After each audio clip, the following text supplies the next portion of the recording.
संतोष देशमुख हत्या प्रकरणातला आरोपी वाल्मिक कराडनं निर्दोष मुक्ततेसाठी न्यायालयात अर्ज सादर केलाय। बीड जिल्हा न्यायालयात संतोष देशमुख हत्या प्रकरणाची सुनावणी झाली।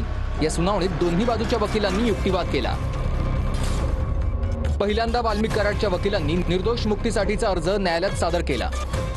याचा उज्ज्वल निकम यांनी विरोध केला। यावर 24 तारखेला सीआयडी आपलं म्हणणं मांडणार आहे। संतोष देशमुख यांना मारहाण करतानाचे व्हिडिओ सरकारी वकिलांनी न्यायालयात सादर केले। सरकारी वकिलांनी सादर केलेला पेनड्राईव्ह आम्हाला मिळावा अशी विनंती आरोपीच्या वकिलांनी केली।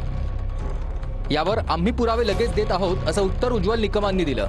हे पेनड्राईव्ह कुठल्याही परिस्थितीत बाहेर जाता कामा नयेत अशी विनंती निकम यांनी न्यायालयाला केली आहे। वाल्मिक कराड फरार असतानाच्या काळात प्रॉपर्टी सील करण्यासंदर्भातला अर्ज आरोपीच्या वकिलांनी केला होता। त्या अर्जाची प्रत मिळावी अशी विनंती आरोपीच्या वकिलांनी केली। त्यानंतर वाल्मिक कराडची संपत्ती जप्त करण्याची मागणी सरकारी वकिलांनी केली।